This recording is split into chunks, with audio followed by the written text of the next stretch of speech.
and take turns throughout the year as duty officer.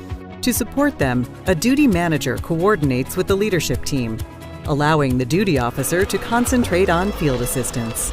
Depending on the emergency, the duty officer can provide support by sending alerts to residents, deploying equipment, requesting regional support teams, and even activating the outdoor warning siren system if needed. There's a lot of great work we do by just doing those tasks behind the scenes that not a lot of people know about. Every day you come here, you're making a difference. If you're passionate about doing the best you can and helping out the community, you'll thrive.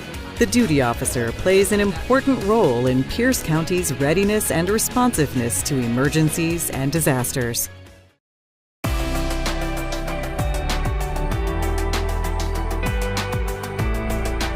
You're watching PCTV. See Pierce County from here.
Well, good afternoon, everyone. I'd like to call to order this Tuesday, August 6th meeting of the Pierce County Council. The time is 3:04 p.m.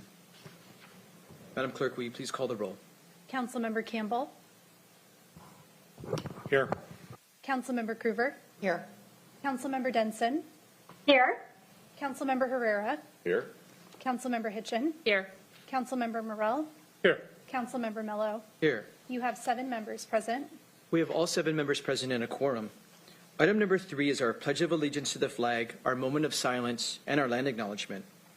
Please join us in the Pledge of Allegiance to the flag led by Councilmember Hitchin, followed by a moment of silence dedicated to our men and women serving overseas in the military, and then the land acknowledgement read by Councilmember Hitchin. Please rise for the Pledge of Allegiance. I pledge allegiance to the flag of the United States of America and to the republic for which it stands, one nation, under God, indivisible, with liberty and justice for all.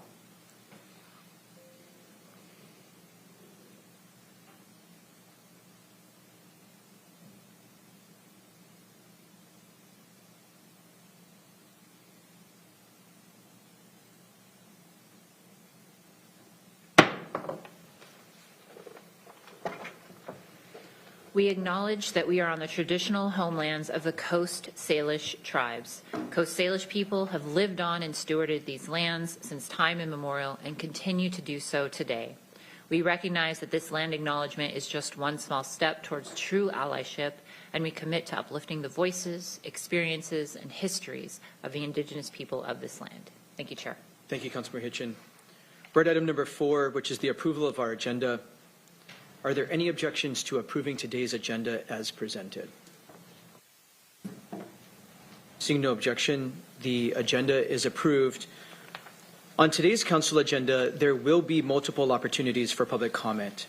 On the consent agenda, you may provide comment on any final action item. This does not include items placed on the consent agenda simply for introduction and scheduling. So on today's consent agenda, there are 3 sets of minutes for approval, 5 appointment resolutions, 2 grants, and a settlement authorization, and a partridge in a pear tree. Those are all subject to public comment. During section 9 of the agenda, we will take comment on each ordinance individually. And finally, under community forum, there will be an opportunity to address the council on any topic that is not up for final action on today's agenda. For more information on the rules for public participation, please review the bottom of page 1 of today's agenda. We now have the consent agenda before us. We're at section 5. Does any member wish to pull any item from the consent agenda? Vice Chair Campbell. Thank you, Chair. I would like to move items C2, C, D, and E to section 8 and move approval of the consent agenda as amended. Second. It's been properly moved and seconded that we move items C to C as in Charlie, D as in David, and E as in elephant through section 8 of our agenda and approve the rest of the consent agenda as presented. Are we moving any other items? Those are all? I'm going to pause, Mr. Dominique. We're good? Okay. So we have all of the other remaining items on the consent agenda that are now up. So this is a public hearing on all of the remaining items on the consent agenda that are up for final action. Any member of the public wish to provide comment on the remaining final action items on the consent agenda, please come to the podium. We're starting here in Chambers. Please come to the podium and state your name for the record. Not seeing any, Mr. Dominique. Anybody in our Zoom room for the consent agenda? For any member of the public that would like to provide comment on the final action items on the consent agenda, please press the raise hand icon in Zoom or *9 on your telephone keypad.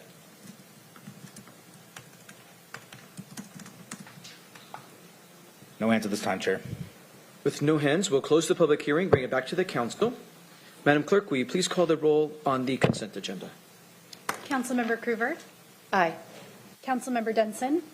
Aye. Councilmember Herrera. Aye. Councilmember Hitchin. Aye. Councilmember Morell. Aye. Councilmember Campbell. Aye. Councilmember Mello. Aye. The results of the roll call vote is 7 ayes and 0 nays. On a vote of 7 ayes and 0 nays, the consent agenda is adopted.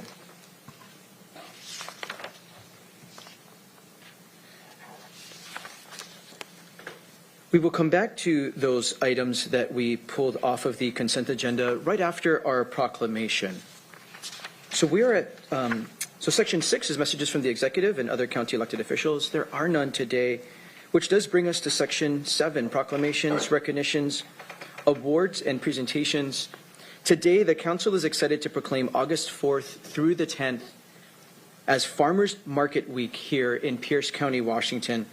I'd like to invite our recipient to the podium, Mr. Jason Gauthier, Board President of the Tacoma Farmers Market, as Vice Chair Campbell reads this proclamation into the record. Vice Chair Campbell. Thank you, Chair. Thank you, Mr. Gauthier, for joining us. A proclamation of the Pierce County Council proclaiming August 4th through the 10th, 2024 as Farmers Market Week in Pierce County, Washington. Whereas Pierce County recognizes the vital role farmers markets play in supporting local farmers, artisans, musicians, organizations, and the overall health and well-being of our communities. And whereas these vibrant and community-based locations not only support the growth and sustainability of our agricultural industry, but also serve as a hub for people to come together, fostering a sense of connection and belonging. This is particularly significant in light of the May 3rd, 2023 release of the new Surgeon General Advisory calling attention to the public health crisis of loneliness, isolation, and lack of connection in the United States. Whereas the Pierce County Council has demonstrated its commitment to the well-being of our communities by appropriating $200,000 awarded through a competitive request for proposal process in the 2024-2025 biennial budget to support farmers markets in Pierce County. Priority for funding is given to organizations that can serve communities or neighborhoods that currently lack a farmers market or are experiencing food insecurity. This allocation will significantly contribute to ensuring access to nutritious food in Pierce County. And whereas the Pierce County Council awarded $174,000 in 2020 to the Bonnie Lake Food Bank, now known as the Market and part of Good Roots Northwest, to fund a Market Fresh Food Locker pilot program that provides customers easy access to food orders 24 hours a day, 7 days a week, through food lockers that can be refrigerated and or heated to preserve food. The food bank partnered with local farmers in the area to expand its reach and impact and support local farmers' ability to get their products to people. And whereas Pierce County proudly hosts 12 farmers markets, including the cities of DuPont, Gig Harbor, Lakewood, Bonnie Lake, Ording Valley, Puyallup, and Steilacoom, along with Village in South Hill, and the Proctor, Broadway, Eastside, and Dune Peninsula markets in Tacoma. Community members can find a list of farmers markets, farm stands, and community-supported agriculture, also known as CSAs, at piercecountywa.gov/farmersmarkets. And whereas many farmers markets in Pierce County provide fresh food to families who are using benefits such as Supplemental Nutrition Assistance Program, or SNAP, including the SNAP Market Match, and the Women and Infants and Children, or WIC program, and Senior Farmers Market nutrition programs to access nutritious food that may otherwise be unaffordable. Now, therefore, be it proclaimed on this, the 6th day of August 2024, by the Pierce County Council, the week of August 4th through the 10th, 2024, is recognized as Farmers Market Week in Pierce County, Washington. Community members are encouraged to visit a farmers market this week and enjoy the invaluable contributions farmers markets provide in supporting local farmers, artisans, musicians, organizations, and the well-being of our communities. Let's give a round of applause.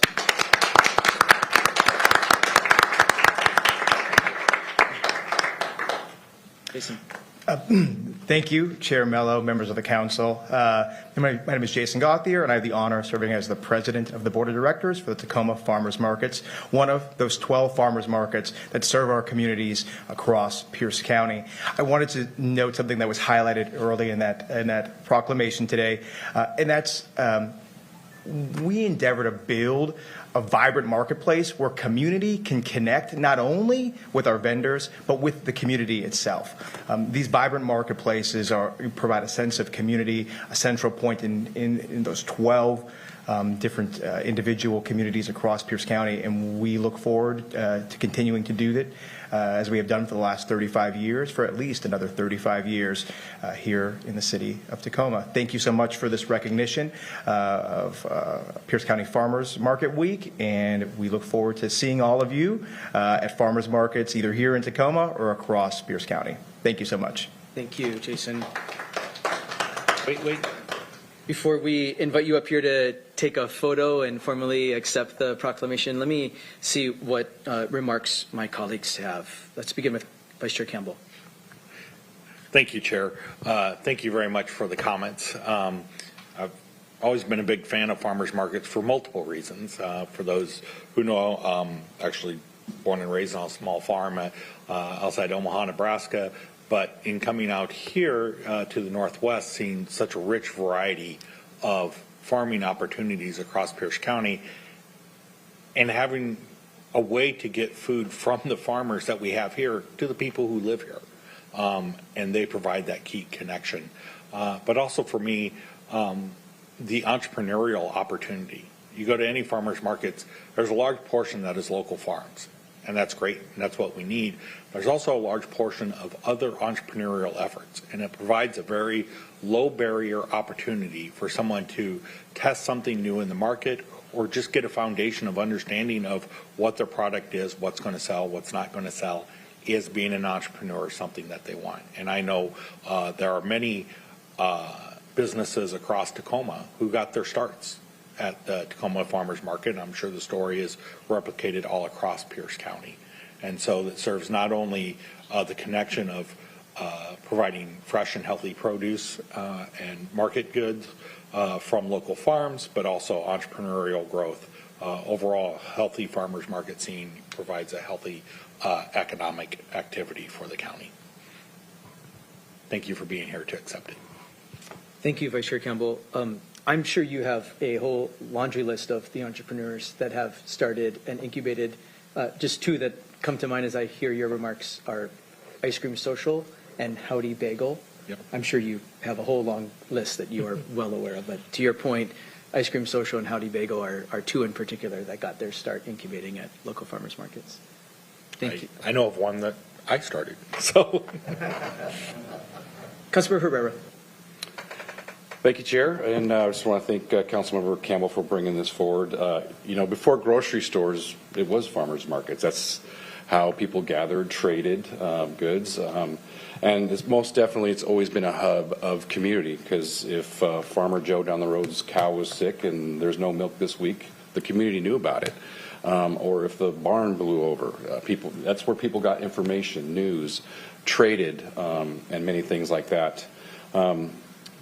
And it moves over into modern times. It definitely is a hub where people get together. And it's an opportunity for farmers and craftspeople to show their culture, and some of the great foods that are out there. But it's also, some of these farmers markets have been really consistent, like the Puyallup one, the Tacoma one, and things like that. And the same people kind of come around where, in my experience, working in the veteran space, I've had a veteran booth at the Puyallup Farmers Market, which runs from April to October. And we interact with many families with veterans who have totally wanted to avoid the VA or something like that, but you learn to get relationships with folks, and they're more open to the services. And you can advertise services from the county, from the VA, to many other things. Or just someone said, hey, my grandfather's not doing it very good, and he's a World War II veteran, and he's at home alone. It's great information. They're part of the community. Also, some of the great foods that come out. One of my favorites is the fry bread the fry bread factory that usually comes around to the Puyallup one, and my favorite thing is a res burger. So good stuff. So I don't have to wait around for the powwows or the Puyallup Tribe powwows to get my fry bread. So farmers markets, it's not something new, but it's something we do. Thank you. Thank you, Chair. Thank you, Councilmember Herrera. Councilmember Hitchin. Thank you, Chair. Great appreciation for the work of our farmers markets and the many, many people that make them happen, because they are not easy to pull together, and it does take people, staff, to make it happen. So appreciate, and the volunteers. In District 6, Tuesday, Wednesday, Thursday, you can find a different farmers market in communities in District 6, Lakewood, DuPont, and Stillicum. But I want to point out something that I found at our DuPont farmers market, and I did not make it on their July one, and I haven't seen this at any of the others, but they do a kids vendor day where kids can sell crafts and items that they've made at the farmers market and provide space with a goal of kind of teaching them how to sell items, keep inventory, advertise, talk to adults, money. And so I didn't know if any others, but it is, they are doing their second one. They did the first one last year, and this year they did two. So July 18th.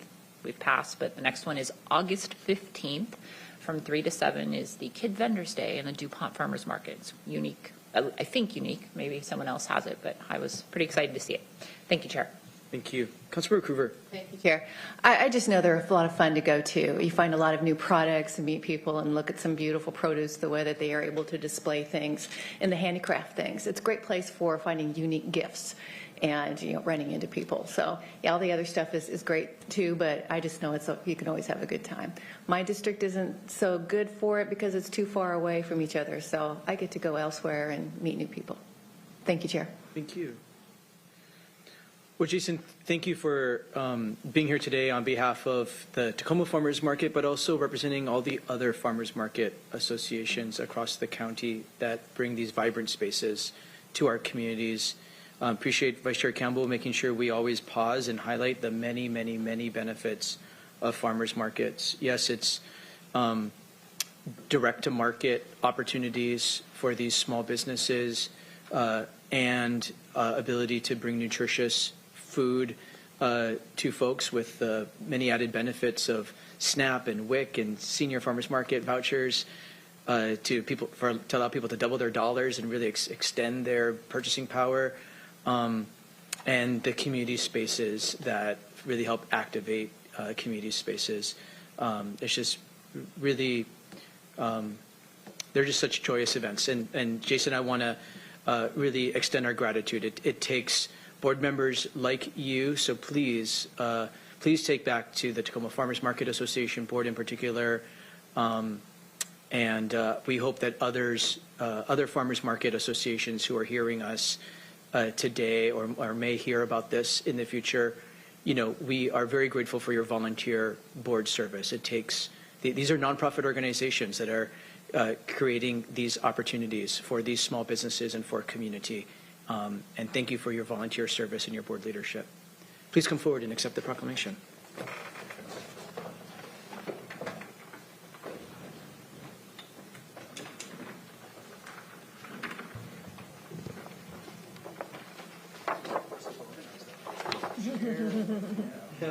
we have a method.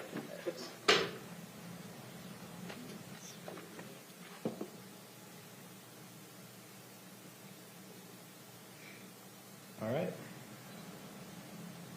I'll take a couple photos. 1, 2, 3. 1, 2, 3. I'll get them a little bit closer. Get one more. All right. Thank you. Thank you, sir.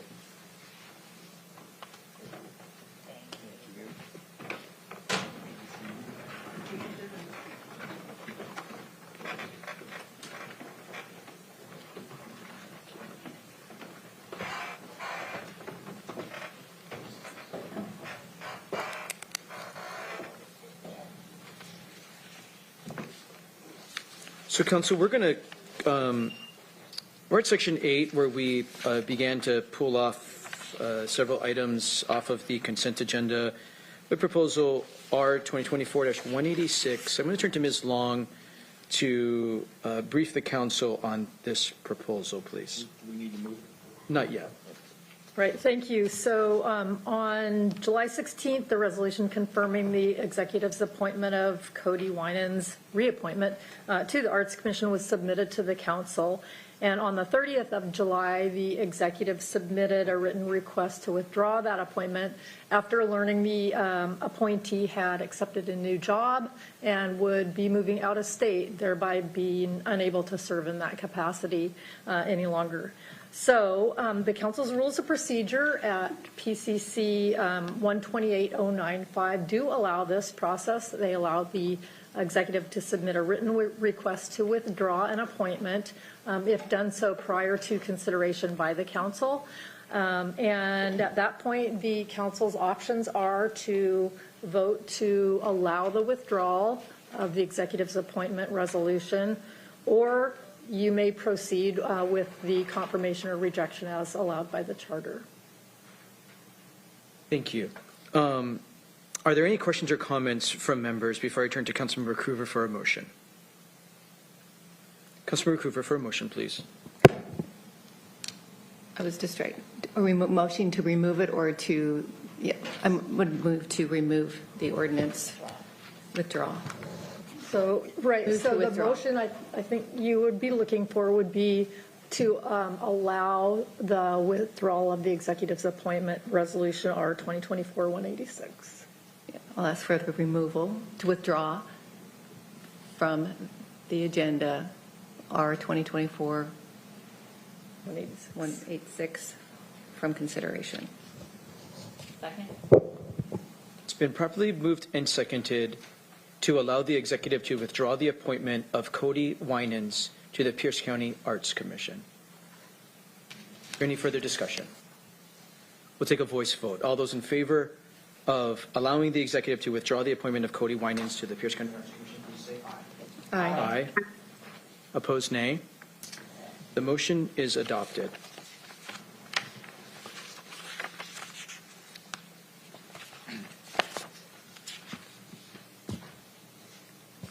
Thank you. So we have Resolution 2024-187 before us. Councilmember Denson for a motion. We're on 2024-187. Thank you, Chair. I move proposal number R 2024-187. Second. It's been properly moved and seconded that we adopt Resolution 2024-187. Madam Clerk, please read the title.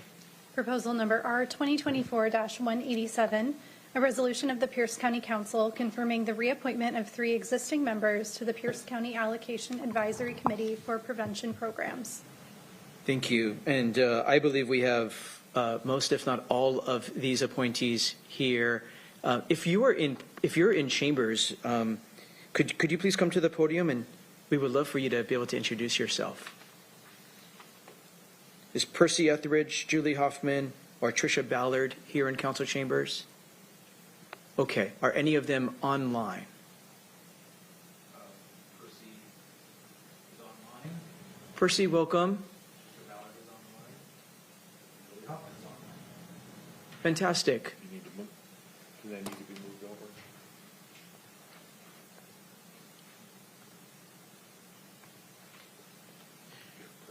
Tricia, why don't we start with you? Thank you for being here. We would love for you to briefly introduce yourself and share why you wish to serve.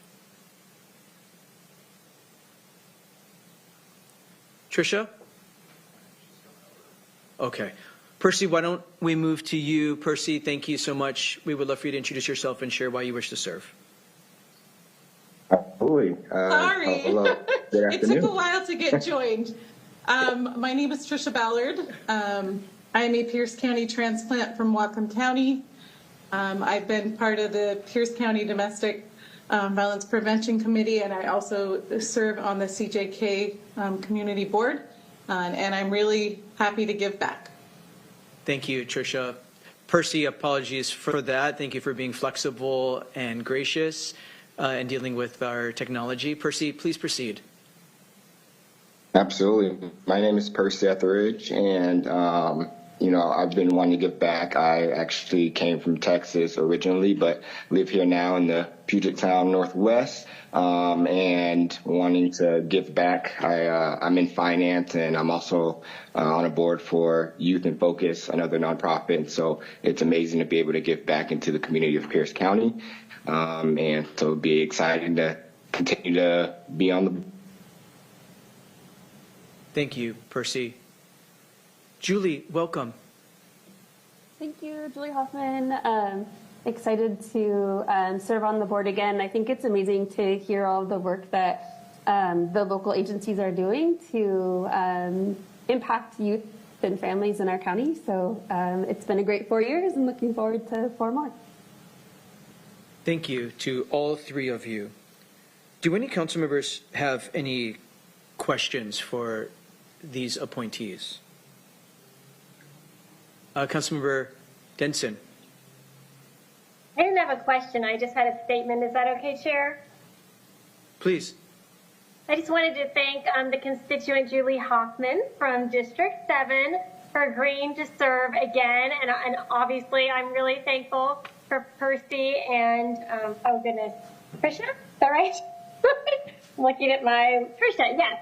Both, all 3 of you, thank you so much for serving. I wanted to say a few words about Julie. She's a really valuable member of our community in District 7. She works with babies and infants and children and families, and she has a real passion for helping these families be successful. And as my predecessor, former chair, Jarek Young, used to always say, it's so important that our babies and children have what they need.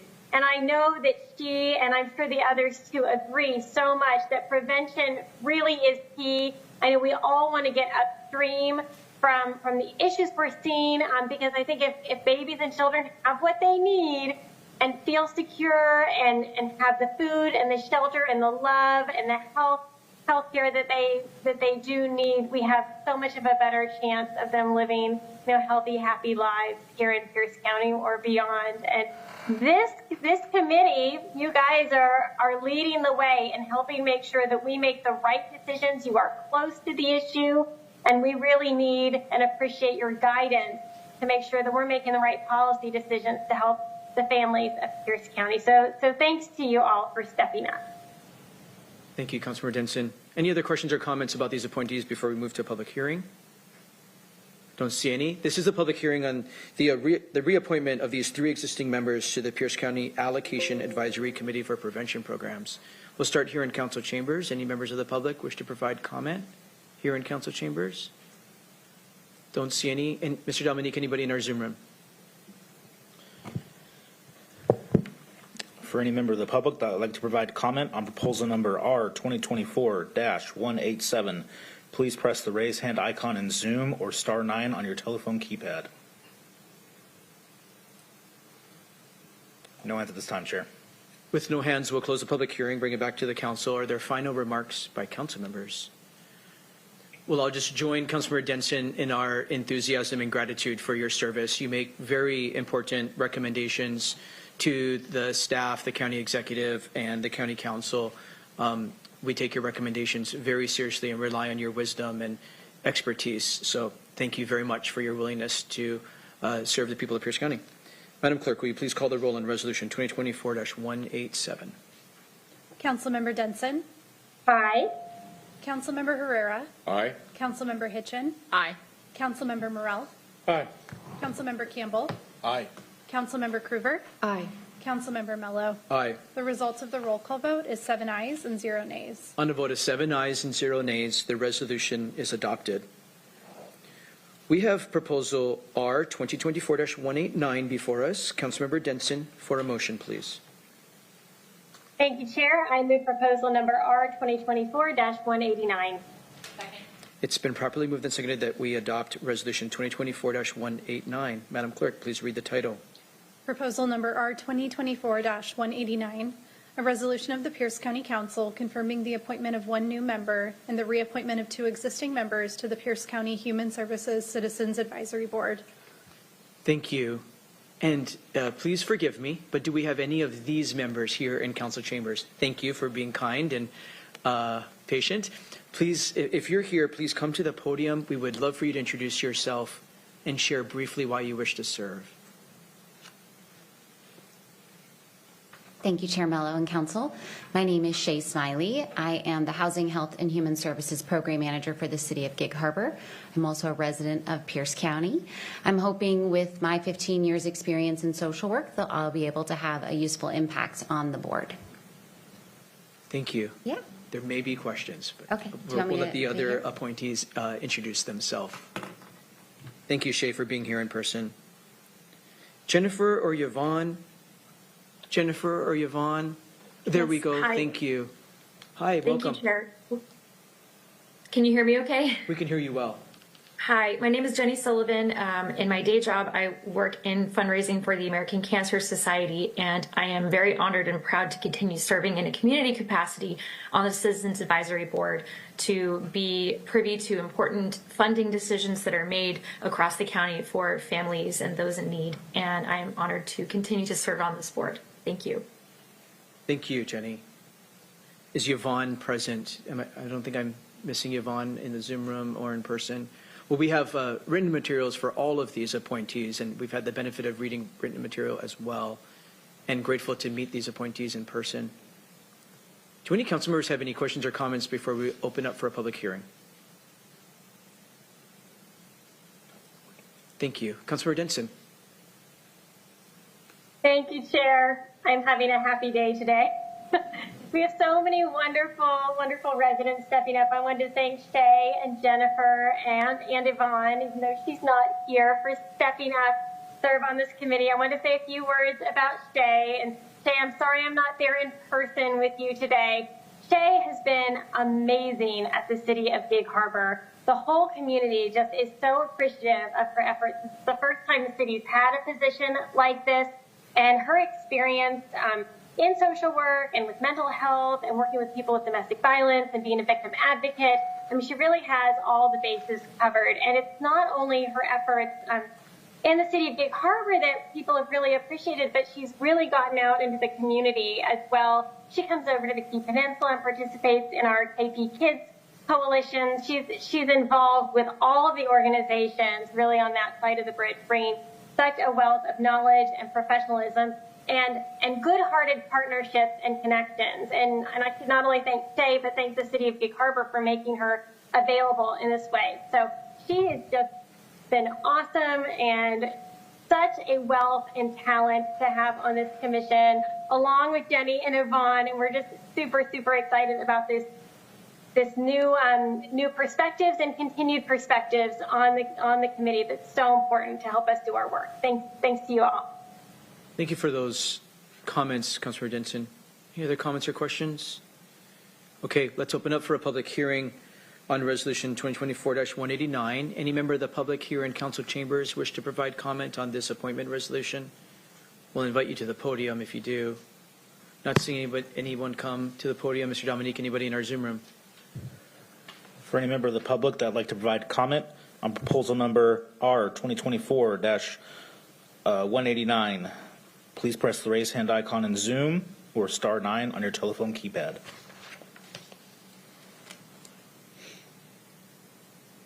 There are no hands at this time, Chair.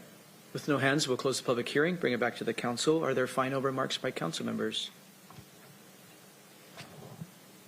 Well, again, our gratitude. We have over 40 boards and commissions in so many different subject matters.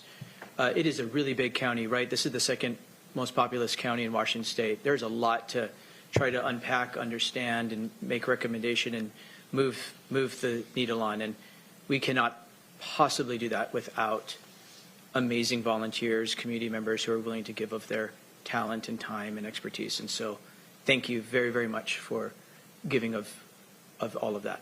Madam Clerk, will you please call the roll on Resolution 2024-189? Councilmember Herrera. Aye. Councilmember Hitchin. Aye. Councilmember Morrell. Aye. Councilmember Campbell. Aye. Councilmember Krueger. Aye. Councilmember Denson. Aye. Councilmember Mello. Aye. The result of the roll call vote is 7 ayes and 0 nays. On a vote of 7 ayes and 0 nays, the resolution is adopted. Thank you again to all of those willing to serve. And congratulations. Ms. Long, those are all of the appointment resolutions and everything we pulled off the consent agenda, correct? Correct. Okay, we are at Section 9, Ordinances. We have Proposal O 2024-531 before us. Councilmember Hitchin for a motion, please. Thank you, Chair. I would like to move O 2024-531. Second. It's been properly moved and seconded that we adopt Ordinance 2024-531. Madam Clerk, please read the title. Proposal number O 2024-531, an ordinance of the Pierce County Council approving the transfer of control of YCOM Networks Incorporated to Consolidated Communications of Washington Company, and further transfer of control of Consolidated Communications of Washington to Next Cape LLC, and establishing conditions for acceptance of the franchise. Thank you. Mr. Cox, to brief the council. Yes, Chair Mello, members of the council, Jeff Cox, council staff.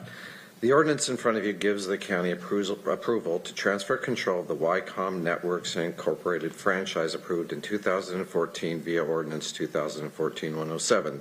This is consistent with Pierce County Code Section 1234-642, which provides that ownership or control of a telecommunication or cable television system or franchise or any part of transmission capacity may not directly or indirectly be transferred without the prior written consent of the county, which consent shall not be unreasonably withheld.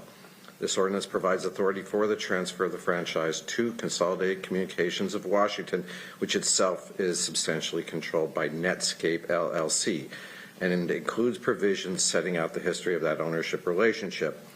A map is included with the ordinance package showing the Elm Market area that will be served.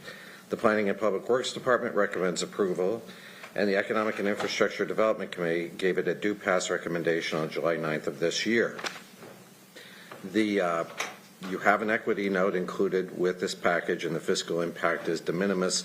And I'd like to point out that we have John Baker, I believe, the right-of-way agent for the Planning and Public Works Department, available to answer questions if you have any. And I believe that we have a representative of Consolidated Communications here as well, Mike Schultz, and I'd be happy to answer questions.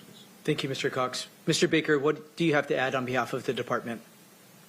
I don't have anything to add at this time. Jeff covered it very well, so thank you, Jeff. Thank you for being available. Do any members, council members, have any questions for the representative of the company or council staff or department staff before we open up for a public hearing? I don't see any. This is a public hearing on Ordinance 2024-531. If anyone member of the public is here for this ordinance, please come to the podium, state your name for the record. You'll have 3 minutes to make your remarks. Anyone here in council chambers on this ordinance? I'm not seeing any. Mr. Dominique, anybody in the Zoom room? For any member of the public that would like to provide comment on proposal number O 2024-531, please press the raise hand icon in Zoom or *9 on your telephone keypad.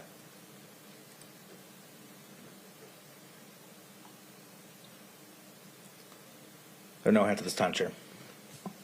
Seeing no hands, we'll close the public hearing, bring it back to the council. Are there final remarks by council members? Just thank department staff for facilitating this. I know that's been in the works for some time, and appreciate the team working through the issues to get this to the finish line.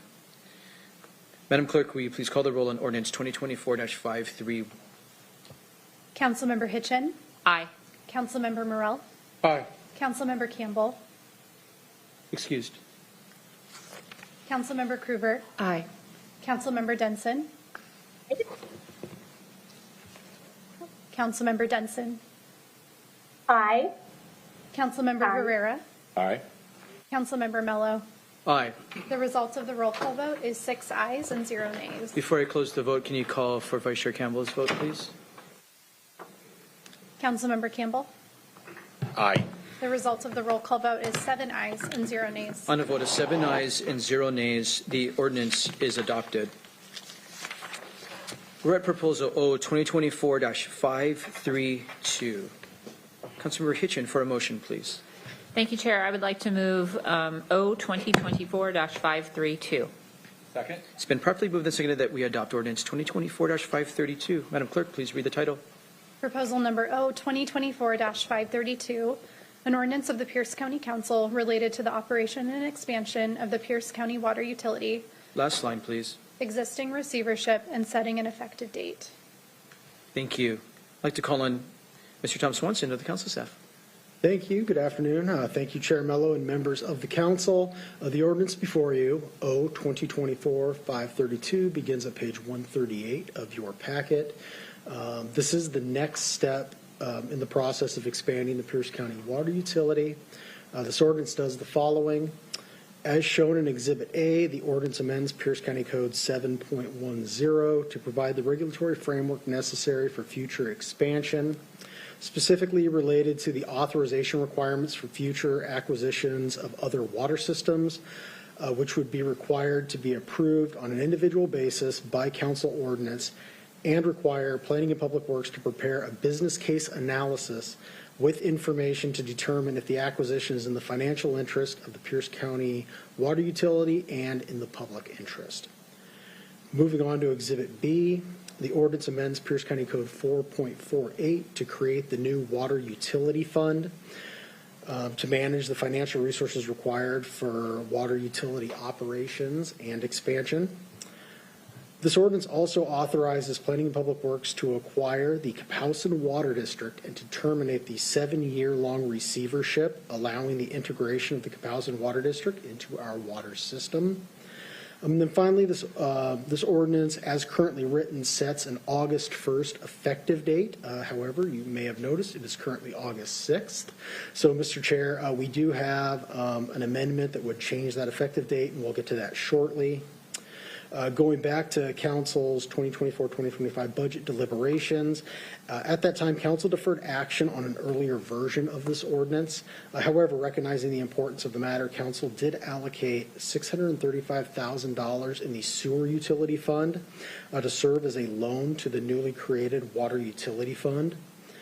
Approval of the ordinance today would satisfy the requirements for Planning and Public Works staff to access those funds.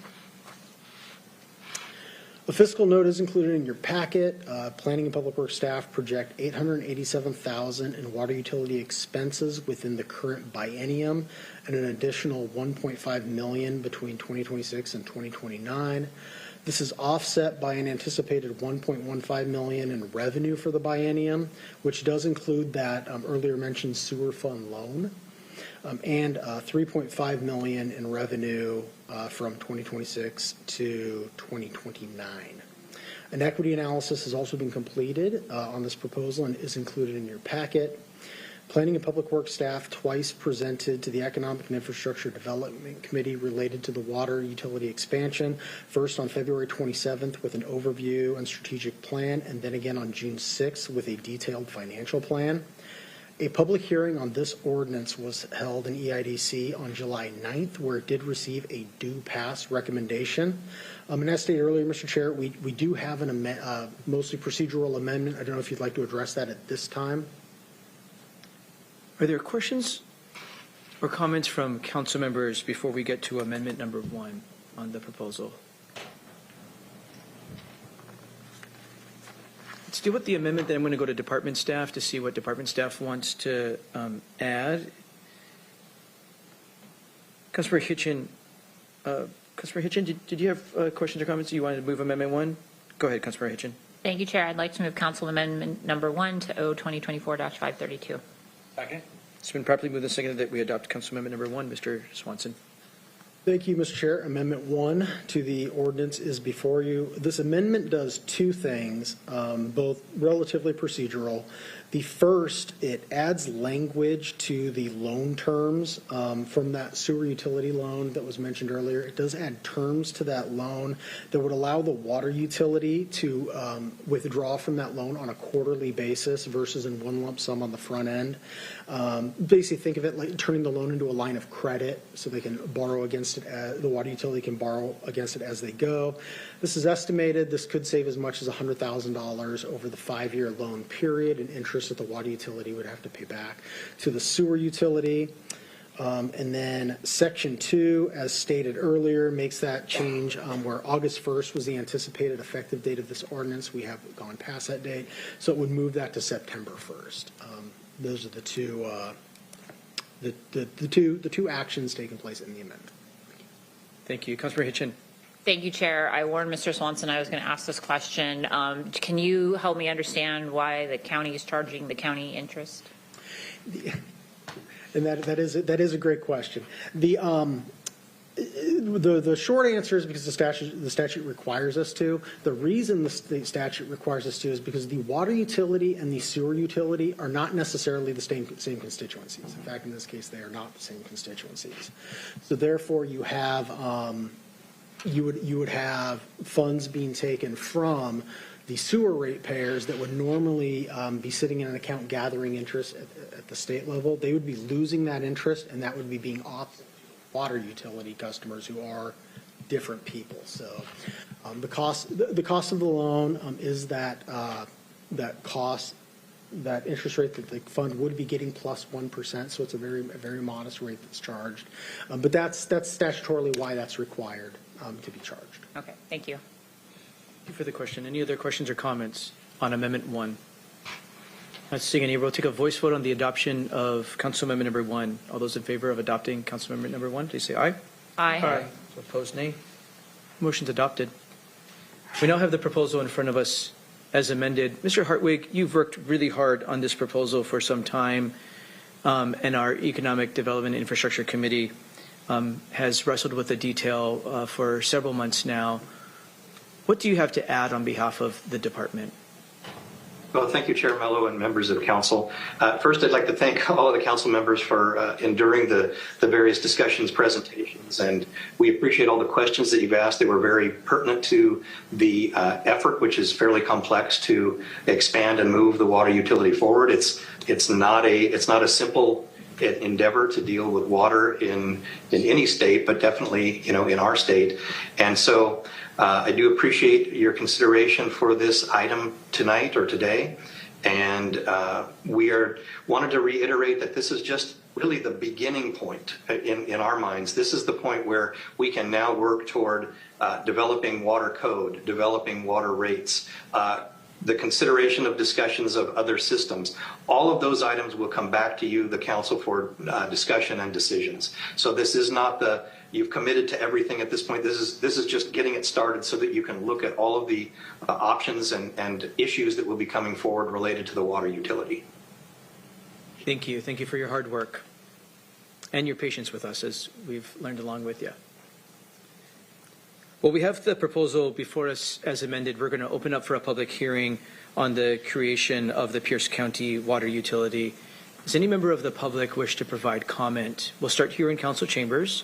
Please come to the podium, state your name for the record. You'll have 3 minutes to make your remarks, and there'll be a timer on the TV to your right. Please proceed. Yes, I'm Jeff Johnson, the Executive Director for the Regional Water Cooperative of Pierce County.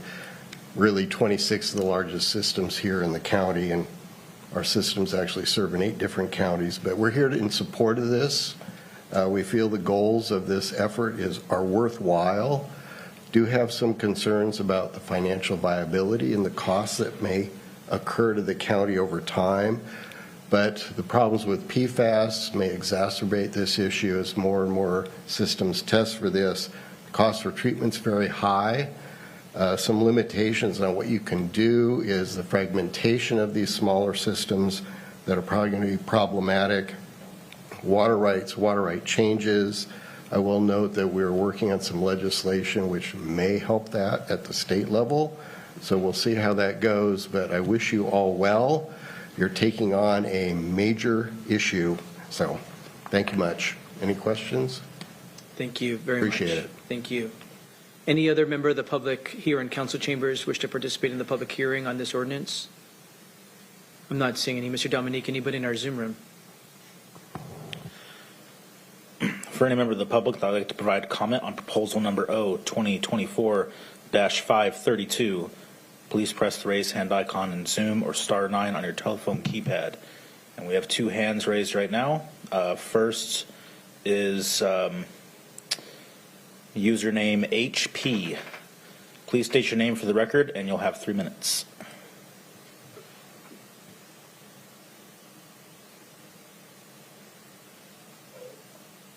I'm Terry Hurd. Am I speaking to you now? Yes, we can hear you. Huh. I wonder why it came up as a strange letter. Anyway, our single source aquifer that we draw water from has 1,400 different purveyors that are drawing water and providing it Pierce County. So I know that I've listened to this particular item of creating a public works water portion through some of the council members. It's been a long time coming, and I was surprised when growing up that you didn't have it. Each of the individual communities that I've lived in did have their own water rights. So I'm kind of concerned is because we have 1,400 different ones, are you planning on supplying water through the current sewer-supported districts of the urban growth area, or are there plans for further expansion and the development of areas outside this area? It's a worthwhile project to begin with, and I realize it's going to be awkward. Through the years, I'm dealing with in the Frederickson area anyway, we dealt with a number of different water issues, and it had to do with different pipes, different pressures, different supplies, and not connected. Through the years, they've worked at the interconnections. I know Lakewood sent their main trunk line out to 74th and 176th. There's a lot of legality that needs to be considered when it comes to our single source aquifer that we're drawing water from. If you're planning on continuing this down the road that should never been started, we really need to have reservoirs and a good supply set up, because there's still issues on the groundwater contamination and, like you said, the treating of the water. If you don't put the pollutants in, you won't have to take them out. So I approve that you're starting this process. Good luck. Thank you. Thank you.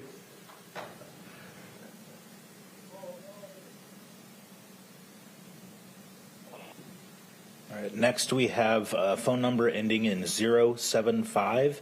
Please state your name for the record, and you have 3 minutes.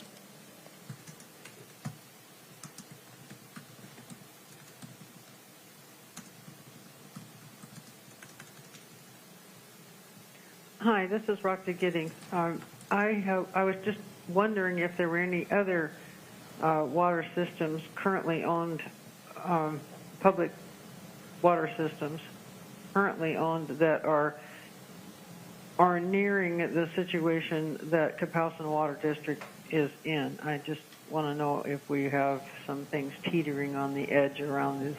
Thank you. Thank you.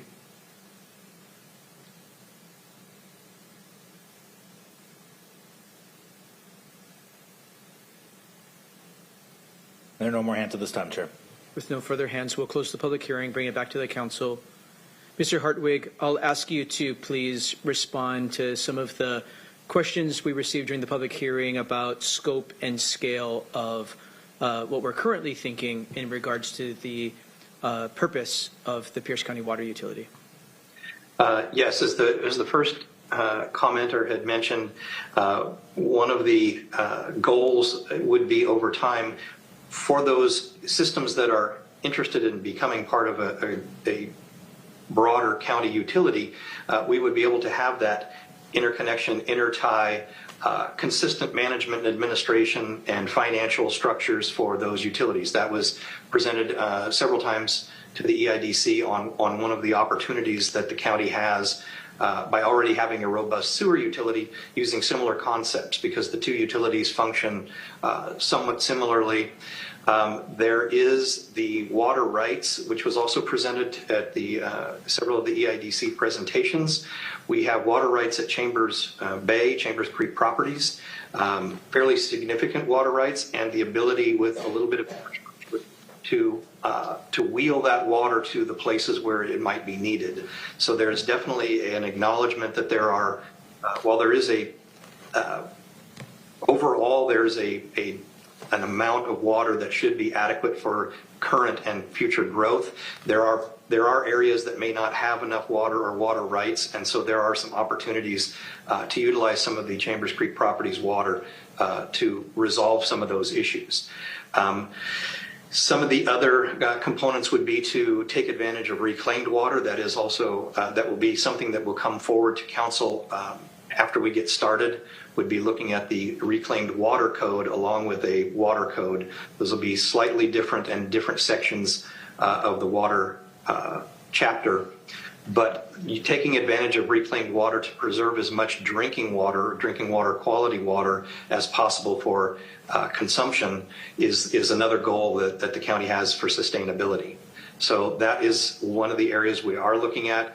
We are aware that a number of purveyors are running into either current Washington state levels of PFAS concern and then the new EPA requirements that are actually much lower than Washington state will be implemented over the next several years. So the other goal is to support those that may need some additional water.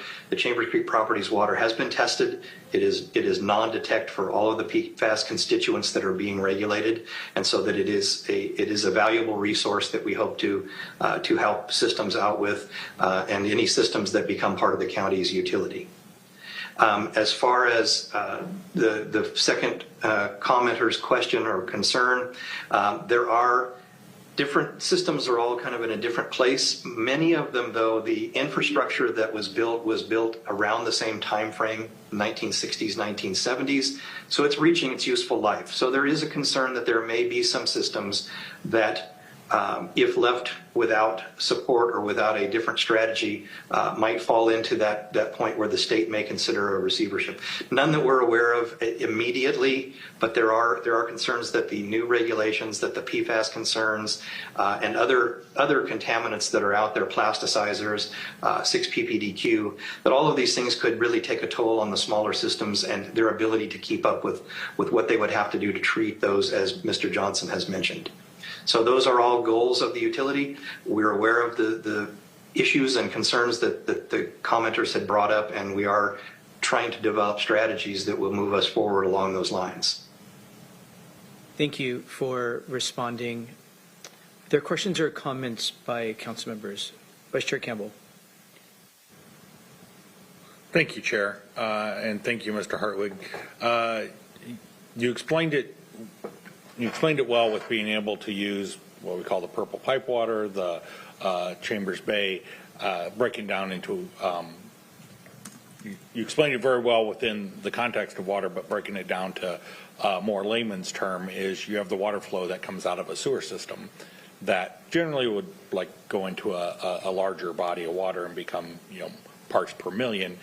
In this case, capturing that water, not necessarily suitable for drinking water, or while it might reach the standard, not ideal for being potable water, but would be ideal for situations such as irrigation or dust control or a whole range of uses that water is used for, that if we're able to reclaim that water, as you say, rather than just having it dumped right in to the sound and salt water, bring it back up as fresh water and use it there, then that's other water that would be in the drinking water, pure out of the ground or from other sources, that then can be kept for daily household use while reducing the overall strain on those systems. So when you're looking at the bigger picture, saving tens and then hundreds and over time millions of gallons of water not drawn out of an aquifer or diverted off a river, but rather addressing all the needs. So thank you for your work on this. I look forward to more presentations as we move forward with developing this opportunity to more intelligently use our water services across the county. Thank you, Chair. Thank you. Vice Chair Councilmember Hitchin. Thank you, Chair. Mr. Hartwig, I wanted to thank you and then also thank our staff, including Mr. Swanson and Mr. Taylor. I started talking about water, I think, in 2022 and started pulling DOH and our health department and purveyors together to think about it, which sparked this question of a water utility the executive branch could have been talking about this for years and I wouldn't know, but it really makes a lot of sense to put the systems in place and prepare and have them, and then maybe we never use them, but at least we have the systems, because if we become a receiver of a failing water district, having things in place allow us to be efficient and effective in helping manage a system that could be unhealthy for the people that live there, and we need to move quickly to make sure they have access to drinking water, clean and safe drinking water, and it can be excessively expensive, as we've learned with Kapowsin, so it's good to try and avoid that, and I think this is a really good first step. So thank you to the staff that have done the legwork and thinking and the planning around this, and I look forward to the next steps as we learn and figure out how to actually do this, in hopes that we don't have to do it a lot, but at least we'll have the tools available. Thank you, Chair. Thank you. Councilmember Morell. Thank you, Mr. Chair. I echo a lot of the comments of the previous speakers pertaining to this issue. I want to say thank you to Mr. Hardwick, staff, Mr. Swanson, also for a very long process, but a very good process. I think whenever we're stepping into an arena like this, we need to make sure we do it cautiously. Obviously, the Kapowsin Water District threw us into this situation when we ended up in receivership of a failed system due to deferred maintenance.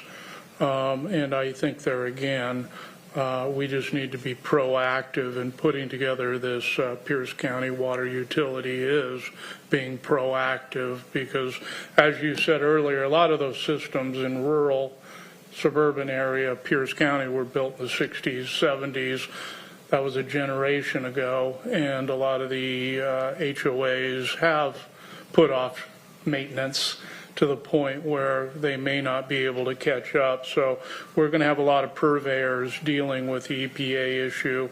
Councilmember Campbell did bring up the sewer treatment plant in Tahale, being able to treat the water, use the water in the purple pipe system to irrigate, and so it is being used and then going back into the aquifer. So I appreciate the work in this. Sustainability for these purveyors is very important moving forward, and we're there to help, and hopefully this may be the last one, but I doubt it with Kapowsin. And there again, I just appreciate everyone's help, everyone's insight, and all the questions that were asked and answered. Thank you. Thank you, Councilmember Morell. Councilmember Coover. Thank you, Chair Mello. I, too, want to say thank you to the staff and Mr. Johnson for all that you've put into it. It's kind of been a long haul. I walked with the Kapowsin Water District from the beginning. I guess it's been 7 years since that. And going through the angst of the community and not having the water and the expense to them and understanding the need to put this together. But I have so much angst in wondering what are the expectations going to be of the water district, and what are the possibilities of what it can do and what it will mean to the citizenry and the expense of putting that together. And of course, I'm concerned with the aquifer protection areas on what that can do with private property under the guise of an APA. And so I just something to really watch. And I guess it is good to have the system set up, but I'm like, it shouldn't be so difficult to be able to react in an emergency anyway if we didn't have it set up. That's a frustration of government. I just always hesitate when we grow it, government that is, and I'm just very hesitant, but I understand the need. So thank you for what you do, and you don't get to retire for many years or leave the state or the county. So thank you. Thank you, Chair. Thank you, Councilmember Coover. Councilmember Herrera. Thank you, Chair, and I concur with a lot that was said here today, and probably the person that probably has the least education on water stuff. Thank you, you and your staff for explaining it well to where we can make decisions on this important thing. Everyone knows that water is the base of civilization, and having clean water is part of that. So, and being proactive in looking to the future and avoiding any type of disaster is the goal. So thank you, Chair. Thank you.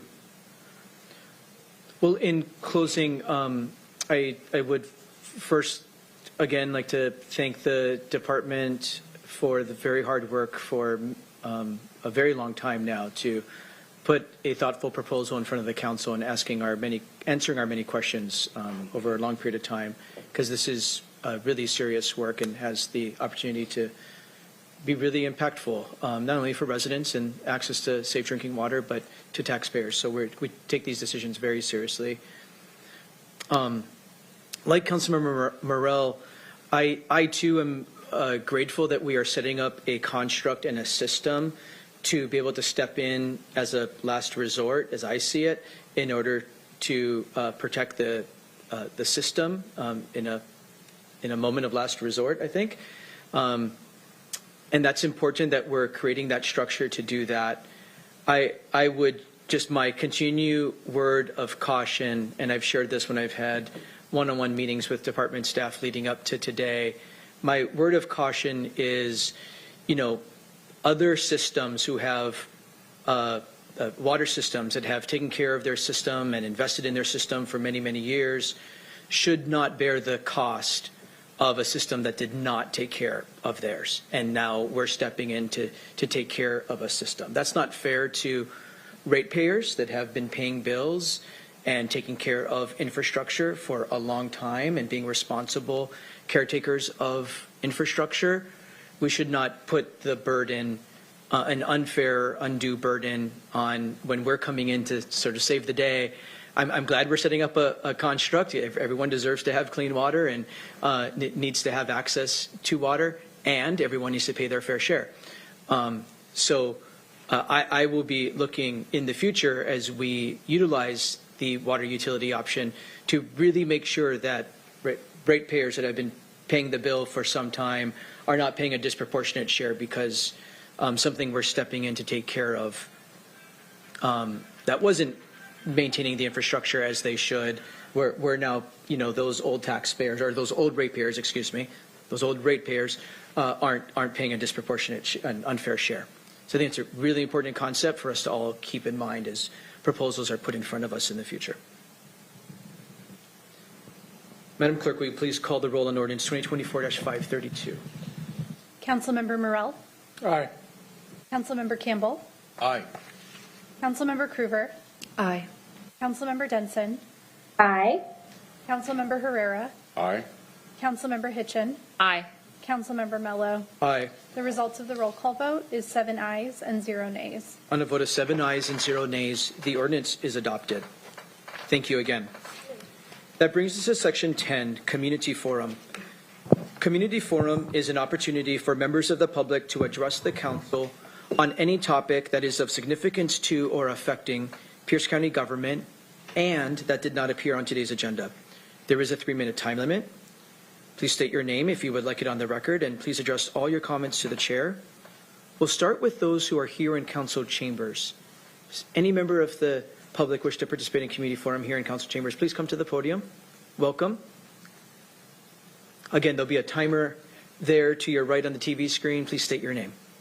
Hi, my name is Dave Kiesick. I live in Ording, which is part of Pierce County, and it's been my pleasure to be a volunteer long-term care ombudsman for over 25 years in this county.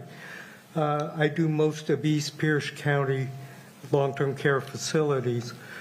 I'm concerned, and I'm a bit of a whistleblower, if you would, because I'm a volunteer, so I'm not a county employee. But there is, in the human services area down there, there's a bad work environment, management-wise, going on right now. The Ombudsman program has four paid employees that work for the county. One that works full-time, that is the Pierce County Ombudsman Manager, and there's positions for 3 15-hour-a-week paid positions, but the person is also really expected to work the rest of the week for free as a volunteer. And the rest of the staff of that particular, the Ombudsman program are all volunteers. There's roughly 15. It varies from time to time as people come on board and leave. I happen to be the old guy, if you would, having been there the longest. My concern is, and to give you an idea of the type of environment I'm talking about, I've been doing this for 26 years. I do it. I've been a snowbird for a number of years. I go to Arizona. I'm also a long-term care ombudsman in Yuma, Arizona. So I do it all year long. I do a little more than 200 facilities in this county, and I visit roughly between 80 and 100 of them a month.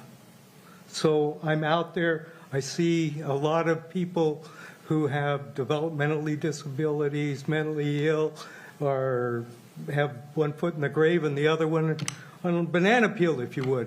I see the whole gamut. What I'm concerned about is I came back in April.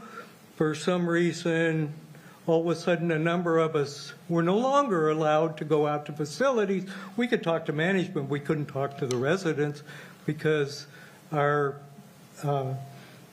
we were no longer certified by having our backgrounds checked properly. Of course, I have paperwork that says I do, and I get FBI checks regularly, but it's kind of crazy. But this went on for a month. That's how many people I was not able to see in that month. Sir, I apologize. I'm sorry, I've run out of time. If any of you want details of the other two people that are being harassed down there, I'll be happy to answer questions later. Sir, well, I'm actually going to ask you to talk to Ms. Long at the conclusion of the meeting. She's our Chief Legal Counsel. She'll help direct you to where you can make sure your concerns are taken seriously. So at the conclusion of the meeting, I'll ask you to get with Ms. Long. Thank you. Thank you. Sorry. Thank you for being here. It's okay. Any other member of the public wish to provide comment, please come to the podium. Please state your name for the record. You'll have 3 minutes to make your remarks. Welcome. Good afternoon, Council. My name is Zev Cook. I'm here today with some other members and staff from my union, United Food and Commercial Workers, Local 367. I just wanted to come here and say that, I'm a proud transgender woman and have a lot of other, trans co-workers who work hard every day to make sure that the grocery stores are stocked in our community and we don't go anywhere when Pride Month ends. Thank you. Thank you. Thank you for your work. Any other member of the public wish to participate in community forum? Good afternoon, Chair and Council members. My name is Liz Johnson, and I just wanted to echo that members of the queer community don't go anywhere after Pride Month, and I would hope that we could look at ways of making the council chamber and the council in general feel more approachable, maybe through a diversity, equity, and inclusion committee, or looking at ways that the council chamber could be more friendly to all of our Pierce County residents so that they feel welcome. That's all. Thank you very much for your time. Thank you. Thank you for being here. Anyone else here in council chambers?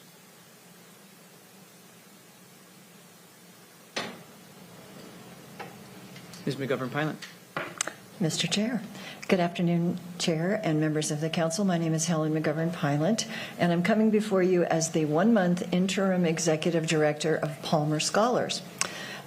Palmer Scholars, I hope you know who they are, but they've been an organization in Tacoma for 41 years, and they exist to bridge the gap between potential and opportunity for young adults of color in Pierce County, and they support all avenues of success. I had the opportunity about 2.5 weeks ago to have a brief one-on-one chat with Assistant Secretary of Commerce Alejandra Castillo for Economic Development. It was an honor. I mean, she's like the whole United States of America. And I asked her about the opioid funding that was coming in because she had worked under Obama on the tobacco funding, and would it be appropriate to use some of that opioid funding for scholarships or to support students whose families had been impacted? My own family has been impacted. My son was a heroin addict. He has been in Oxford House for 1 year, 1 month, and 6 days, clean and sober, so I know the impact it has on families. At Palmer Scholars, there are 2 pathways. One is the Legacy Program, and students of color in junior high are matched up with mentors, and they are mentored through 2 or 4 years of post-secondary education. But the pathway I wanted to talk to you about is young people who are 18 to 26. They're not employed, and they're not enrolled in any post-secondary, and they want to pursue trades, opportunities in trades. So they come to a 15-week apprenticeship program, and at the end of that program, they are able to get an apprenticeship, they are able to drive a forklift, can do flagging, but many of them want to continue on for additional transition into post-secondary pathway programs. We are located at Clover Park Technical College. Right now we have 2 students, both are young women, who want to go into the welding program but can't afford it. So I'm suggesting when you're looking at where the opioid dollars can be spent, there are 3 places that I would ask you to look at Palmer Scholars. One is financial incentives, stipends. At the end of Phase 1, which is a 5-week program, we give a $1,000 stipend, and the end of Phase 2, it's $1,500. So that's the 15-week program. We also now that we're at Clover Park Technical College, the students get 18 college credits during that 15 weeks. And if they were able to have scholarships, tuition is around $4,800, $500 for books. They then could go on and complete the welding program, HVAC, or electrical. The last one is the EMAP program, Enrolled Membership Assistance. They only now get 3 therapy sessions, and additional funding would have the opportunity to have them have as many sessions as they actually need. So time's up, but I have a plethora of information I'd love to share with you about an opportunity for you to support these families. Thank you. Thank you for sharing that information and those good ideas as we continue to think about the best use of opioid settlement dollars. And Ms. McGovern-Pineland, I'm never going to a retirement party for you ever again because you keep failing retirement. The 4th interim, but we're still here in council chambers. Does any other member of the public wish to participate in community forum? Please come to the podium, state your name for the record. You'll have 3 minutes to make your remarks. Perfect. Thank you so much. Thank you. My name is Michael Whalen. I am sorry about that. It's a little hot. Yeah, it is. I am a union representative with United Food and Commercial Workers Local 367. Just wanted to put a real fine point that Local 367, we always start our meetings off with our mission statement and really honing in on how we want to bridge community and build dignity and respect with all people. And it's a broad spectrum of people that I represent, and standing with people's human dignity within the LGBTQIA community is something that we do staunchly, unapologetically on the shop floor every single day with the hardworking men and women and people. So just want to make that clear. And thank you so much for having us today. It is very, very echoey. And some of the members here that we have with us, solidarity with them and to the LGBTQ community. And thank you for being here, everyone. Thank you for allowing me to speak. I just think for people that do have so much discontent for something, I think to myself, as a new father, what if someone had that discontent for my child? And, it's unsettling. So I'm glad to know that there are many working people moving toward a brighter and more inclusive Pierce County. And thank you. Thank you. Thank you for being with us. Anyone else in council chambers wish to participate in community forum? I don't see any. Mr. Dominique, let's move to our Zoom room. For any member of the public that would like to participate in community forum, please press the raise hand icon in Zoom or *9 on your telephone keypad. And we have one hand at this time. It's Terry Hurd. Please state your name for the record, and you'll have 3 minutes.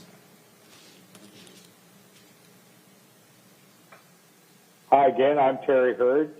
Mr. Chairman, and the other people that are seeking other elected positions, I wish you well on your change in activities for the government.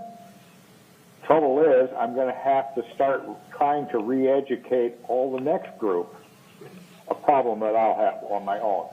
What I want to bring up today is the continuing pollution going into a lake that I enjoyed growing up. Spanaway Lake. I know you're putting chemical process of trying to work on it, but what should be done is taking the economic development money ideas and making a sewer system and tying in all the residents west of Pacific Avenue between there and the lake so it doesn't drain into the lake. This is something that's been avoided since the sewer system was put in. Why it was avoided, I don't know. It's just one of those large areas that just didn't get touched. I'm not going to talk about going around the entire lake, though that would probably be more appropriate, but there's no development as such down the west side of the lake. But it's the east side of the lake where there's development between the lake and Pacific Avenue that needs to be addressed. This is an area that's been avoided. No one has explained why it was avoided. I have the plans, and I've looked at the economic development of where they put in a great deal of sewer lines in basically nobody lives there. It was for the economic development, so it could be developed at a higher density. So please consider the fact that there's an area that you need to go back to and correct before you keep going out into the vast area of Pierce County. Please look at that area and direct your attention to correcting the pollution problem of the surface water that's being done because everybody's on a septic tank. Thank you. Thank you, Mr. Hurd.